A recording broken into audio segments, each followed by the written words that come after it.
A very good morning, students. Welcome in the TSN Senior Secondary School online classes. Today we will read Chapter 3, Parts of Speech. अब देखिए, इससे पहले हमने sentence पढ़ा था. अब जो सेंटेंस होते हैं वो पार्ट ऑफ स्पीच से मिलकर बने हुए होते हैं. अब ये पार्ट ऑफ स्पीच क्या होता है, इसको हम अच्छे तरीके से जानेंगे. यानी कि एक जो वाक्य है वो कुछ शब्दों के समूह द्वारा बना हुआ होता है. ठीक है ना. तो अब वो शब्द कहाँ से आते हैं और क्यों आते हैं, उनका क्या यूज़ है, तो वो हम अच्छे से पढ़ेंगे कि वाक्य को बनाने में कुछ शब्द यूज़ होते हैं. वो शब्द जो आते हैं वो आते हैं संज्ञा, सर्वनाम और विशेषण, क्रिया, सहक्रिया और कुछ और इसके 8 पार्ट ऑफ स्पीच होते हैं. उनसे मिलकर एक सेंटेंस बनता है. तो अब हम किसी भी सेंटेंस को बनाने के लिए जो 8 पार्ट ऑफ स्पीच होते हैं उनके बारे में पढ़ेंगे. तो ये कौन कौन से हैं? Noun, pronoun, executive, verb, adverb, preposition, conjunction और इंटरजेक्शन. अब सबसे पहले जो फर्स्ट पार्ट ऑफ स्पीच है वो नाउन है. तो सबसे पहले समझ में आया कि पार्ट ऑफ स्पीच क्या होता है, कि किसी भी सेंटेंस को बनाने के लिए कुछ वर्ड्स का यूज़ होता है, वो पार्ट ऑफ स्पीच होता है. या हिंदी में किसी भी वाक्य को बनाने के लिए कुछ शब्दों का या शब्दों के समूह का यूज़ किया जाता है, उनको हम पार्ट ऑफ स्पीच कहते हैं. अब इसमें जो फर्स्ट पार्ट ऑफ स्पीच है वो है नाउन. नाउन को हिंदी में कहते हैं संज्ञा. अब भाई संज्ञा क्या होता है, तो संज्ञा क्या होता है कि किसी भी नाम को संज्ञा कहते हैं. और जब हम इसकी एक डेफिनेशन याद करते हैं तो हम ऐसे याद करते हैं, noun is the name of person, place, animal और थिंग. यानी कि जो संज्ञा है वो किसी भी पर्सन, एनिमल और प्लेस और थिंग का नाम हो सकता है. नाउन को जानने के लिए पहले पर्सन को जानना जरूरी है. पर्सन क्या होते हैं? लोग होते हैं, व्यक्ति होते हैं. एनिमल क्या होता है? जानवर होता है. प्लेस क्या होती है? जगह होती है. और थिंग कोई सी भी चीज़ होती है. तो भाई संज्ञा क्या है या नाउन क्या है? नाउन एक नेम है जो दुनिया में किसी भी चीज़ का हो सकता है, किसी भी व्यक्ति का हो सकता है, किसी भी एनिमल का हो सकता है. Noun is the name of person, animal, place और थिंग.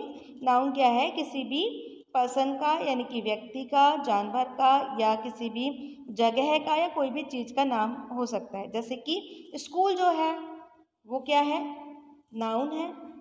और यदि स्कूल का नेम है TSN तो वो भी नाउन है. अब टीचर जो है वो भी नाउन है और टीचर का नेम है तो वो, जैसे वर्षा मैम, तो वो भी नाउन है. तो किसी भी नाम को हम क्या कहते हैं? संज्ञा कहते हैं. इसी तरह से कोई प्लेस है, हॉस्पिटल है या कश्मीर है या कोई पार्क है, तो वो सब क्या है? नाउन में आ जाएगा. अब यहाँ पे एग्जाम्पल दिया है, the teachers was teaching the students. Teachers जो है वो टीचर जो है वो स्टूडेंट को पढ़ा रहा है. ठीक है. तो यहाँ पे जो टीचर है वो एक पर्सन है. ठीक है. और स्टूडेंट्स है वो भी पर्सन है. तो ये जो पर्सन है तो वो किससे? नाउन से कहलाएगा. तो सबसे पहले जानने की ज़रूरत केवल इतनी सी है कि नाउन किसी भी नाम को नाउन कहते हैं, चाहे वो ग्रुप का नेम हो, चाहे कोई पर्टिकुलर नेम हो, चाहे कॉमन नेम हो, चाहे किसी धातु का नाम हो, चाहे किसी वस्तु का नाम हो, उसको हम क्या कहते हैं? नाउन कहते हैं. ये बात क्लियर हो गई. तो अब चलते हैं सेकेंड पार्ट ऑफ स्पीच पे, प्रोनाउन. तो प्रोनाउन क्या होता है? Pronoun. A pronoun is a word used as place of a noun. तो प्रोनाउन जो है वह शब्द है जो कि संज्ञा के स्थान पर काम में लिया जाता है. अब मैंने आपको समझाया था कि नाउन क्या होता है, किसी का नाम होता है. जैसे हमने कहा कि सीता और रमा दोनों स्कूल गई. ठीक है. अब बाद में हमें बार बार यदि कोई कहानी है तो उसमें उनका नाम लेने की ज़रूरत नहीं है.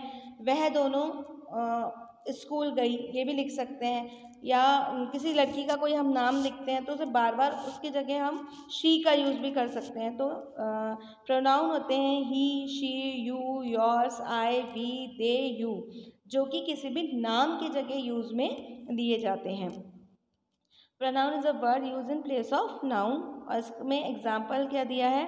आई एम टीचिंग हिम, कि मैं उन्हें पढ़ा रही हूँ. तो यहाँ मैं यानी कि वर्षा का नाम नहीं आया, यहाँ आया आई. ठीक है. और स्टूडेंट्स नहीं लिखा हुआ आया, यहाँ पे क्या आया? हिम, कि मैं उनको पढ़ा रही हूँ. ठीक है. तो यदि किसी का नाम नहीं होगा और उसकी जगह he, she, you, yours, they, these, this ये लिखा हुआ होगा तो आप क्या समझ जाएंगे कि वो प्रोनाउन है. ठीक है। अब adjective, an adjective tells what kind of, how many और how much, what colour etcetera person, animal, place और थिंग। एग्जेक्टिव क्या होता है, किसी भी चीज़ का गुण और दोष बताता है कि वो चीज़ कितनी अच्छी है और बुरी है, ठीक है, कितनी ज़्यादा है या फिर कम है। The young girl plug 10 grapes, एक छोटी जो लड़की है उसने 10 ग्रेप्स तोड़े। अब देखिए यहाँ पे व्हाट काइंड ऑफ गर्ल, वो लड़की कैसी थी, यंग थी, छोटी थी, और उसने कितने ग्रेप्स तोड़े, 10 ग्रेप्स तोड़े। तो इस एग्जाम्पल से पता लगता है कि हमें ये भी पता लग रहा है कि वो लड़की कैसी थी, छोटी थी, बड़ी थी, उसकी एज का भी पता लग रहा है, और एक ये भी पता लग रहा है कि उसने कितने क्वांटिटी में जो ग्रेप्स हैं वो तोड़े थे। तो यहाँ हाउ मैनी यानी कि 10 ग्रेप्स तोड़े। तो जब हमें किसी भी चीज़ के गुण और दोष का पता लगता है, तो अच्छे और बुरे का, और कितना है वो, और उसके बारे में उसकी विशेषता पता लगती है, तो वो एग्जेक्टिव हो जाता है, ठीक है।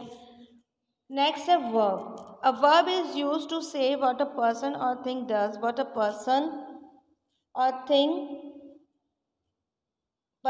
things has. It is used to show doing, begin और processing, ठीक है। वर्ब क्या होता है कि किसी भी, कोई भी व्यक्ति या कोई भी चीज़ है उसके द्वारा क्या कार्य किया जा रहा है वो बताता है। शी रॉट अ लेटर, कि उसने एक लेटर लिखा, ठीक है। तो उसने क्या किया, रॉट, लिखा, तो वो लिखना उसकी क्रिया हो गई। वर्ब को हिंदी में कहते हैं क्रिया, और क्रिया का मतलब है कि हम क्या काम कर रहे हैं। लिखना, पढ़ना, उठना, बैठना, चलना, बोलना, ये सब हमारी क्रिया होती है। जो भी काम हम कर रहे हैं वो हमारी क्रिया होती है। जैसे कि लड़का बहुत तेज़ी से भाग रहा है, तो भागना उसकी क्रिया होगी। और वैसे एक पहचान ये है कि जिस शब्द के पीछे ना आएगा वो क्रिया होगी, पर ऐसा ज़रूरी नहीं है। जैसे कि जैसे गाय घास खा रही है, तो खा रही है तो वो भी क्रिया हो गई है ना। और इसमें अ मैन इज़ हैप्पी, एक आदमी खुश है, तो यहाँ पे इज़ जो है वो भी क्रिया हो गई। तो आपको वर्ब मतलब हिंदी में क्रिया, और वर्ब क्या होता है कि जो भी काम किया जा रहा है उसको हम वर्ब कहते हैं। जैसे आई एम रीडिंग, मैं पढ़ रही हूँ, तो रीडिंग क्या हो गई, क्रिया हो गई, ठीक है। आई एम स्लीपिंग, मैं सो रही हूँ, तो सोना क्या हो गया, क्रिया हो गई। यू आर राइटिंग, तुम लिख रहे हो, तो राइटिंग क्या हो गई, क्रिया हो गई। यू आर ईटिंग फूड, तुम भोजन कर रहे हो, तो खाना, ईटिंग क्या हो गई, क्रिया हो गई। They are walking in the garden, वो गार्डन में वॉक कर रहे हैं, तो वॉकिंग क्या हो गई, क्रिया हो गई या वर्ब हो गई। तो वर्ब अच्छे से समझ में आ गया कि जो भी एक्शन हम कर रहे हैं उस समय वो क्या हो गया, वर्ब हो गई या फिर क्रिया हो गई। Adverb. Adverb is a word that adds to the meaning of the verb, and adverb or an adjective. Indian army fought bravely. अब देखिए एडवर्ब क्या हुआ, जो कि उस क्रिया की विशेषता बता रहा है। जैसे मैंने बोला क्रिया तो ये है कि भाई वो लड़का भाग रहा है, और वो तो हो गया वर्ब, ठीक है। भागना क्या हो गया, वर्ब हो गया। लेकिन एडवर्ब क्या हुआ, वो लड़का तेजी से भाग रहा है, तो यहाँ पे जो तेजी से है ना, जैसे कि he was running very fast, तो यहाँ पे जो फास्ट आया है वो एडवर्ब आया, यानी कि इसने क्रिया की विशेषता बता दी है। या इसे ही हम एग्जेक्टिव भी कह सकते हैं। एग्जेक्टिव क्या होते हैं, एग्जेक्टिव भी विशेषण होता है। तो एडवर्ब और एग्जेक्टिव क्या होते हैं, लगभग सिमिलर होते हैं। तो इसमें ये लिखा है, and adverb is a word that adds to the meaning of the verb, यानी कि जो क्रिया है उसको और ज़्यादा डिफाइन कर देता है कि वो जो क्रिया हो रही है वो कैसी हो रही है, ठीक है। कोई काम धीरे कर रहा है, he is writing very slowly, तो जब स्लोली आ गया तो वो क्या हो गया, एडवर्ब हो गया। अब वो क्या बता रहा है, क्रिया की विशेषता, कि वो राइटिंग तो कर रहा है, तो राइटिंग तो क्या हो गई, वर्ब हो गई, पर वो कैसे कर रहा है, स्लोली कर रहा है, तो वो एडवर्ब हो गया, राइट। तो इसी तरीके से और भी एग्जाम्पल्स हो सकते हैं, जैसे कि जैसे मैंने बताया आपको, he is writing very slowly, कि वो बहुत ज़्यादा धीरे धीरे लिख रहा है या लिख रही है। तो वो सब इसमें जो धीरे आया है वो किसके लिए आया है, एडवर्ब के लिए आया है।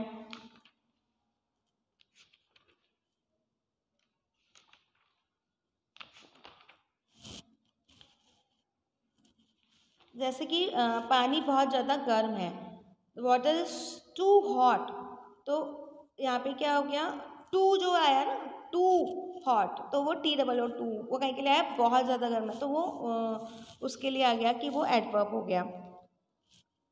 जो शब्द क्रिया की विशेषता बताता है वो एडवर्ब कहलाता है। अब preposition, a preposition is a word which shows the relation between a noun or pronoun or some other words in sentence. Preposition वह वर्ड है जो कि नाउन और प्रोनाउन का जो रिलेशन है वो बताता है, या एक वाक्य के अंदर जो दूसरे शब्दों के साथ उनका जो संबंध है वो बताता है। ठीक है, the relation between the candle and the table. अब देखो इसमें एक एग्जाम्पल दिया गया है, I put a candle on a table, कि मैंने एक जो कैंडल है वो टेबल के ऊपर रखा है। तो यहाँ पर एक ऑन आया है वर्ड, तो उस ऑन, वो ऑन वर्ड क्या है, दो सेंटेंस को जोड़ रहा है। आई पुट द कैंडल, फिर द टेबल, तो टेबल के ऊपर रखा है, तो जो ऊपर शब्द आया है उसने टेबल को और कैंडल को जोड़ दिया है। उससे हमें पता लग रहा है कि भाई जो एक मोमबत्ती है वो एक मेज के ऊपर पड़ी हुई है। इसी तरह से इन, एट, विथ, ये सब क्या है, प्रपोजिशंस हैं जो कि दो शब्दों का या दो वाक्यों का आपस में संबंध बताते हैं। ठीक है, अब है conjunctions. A conjunction is used to join words, groups और वर्ड्स और sentence. Sakshi and Vaishali went for a walk. Conjunction है वो जोड़ने वाले वर्ड्स हैं, ऐसे वर्ड्स जो कि शब्दों को या वाक्यों को जोड़ते हैं, उनको कंजक्शन कहा जाता है। Sakshi and Vaishali went for a walk, Sakshi और वैशाली वॉक के लिए गई, तो यहाँ पे एंड आया तो एंड कंजक्शन हो गया। इसी तरीके से बट कंजक्शन हो सकता है, इसी तरीके से बिकॉज कंजक्शन हो सकता है, जो कि हमको दो वाक्यों को जोड़ने में मदद करता है। सो है वो कंजक्शन हो सकता है, दैट है वो कंजक्शन हो सकता है, जो कि दो शब्दों को या दो वाक्यों को जोड़ता है। जब हम जैसे कहीं पर जा रहे हैं और वहाँ जाने में लेट हो गए, तो हम क्या क्या कहते हैं, I am getting late because I get up late. तो यहाँ पर हमने क्या कहा कि मैं लेट हो गया क्योंकि मैं लेट उठी थी, तो यहाँ के लिए हमने बीच में क्या लगाया, बिकॉज, क्योंकि, है ना। तो इस बिकॉज ने दोनों सेंटेंस को जोड़ दिया।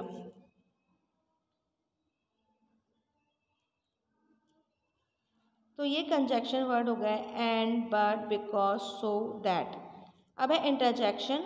N interjection is a word which express some sudden feeling, ah the storm has ruined several towns। अब इंटरजेक्शन मतलब ऐसे वर्ड होते हैं जो कि बहुत ही सडन फीलिंग्स को हमको बताते हैं। सडन फीलिंग्स जैसे कि बहुत ज़्यादा खुशी की फीलिंग्स होती है, बहुत ज़्यादा सैडनेस वाली फीलिंग होती है, उनको जो बताते हैं वो कौन बताता है, इंटरजेक्शंस बताते हैं। ठीक है ना।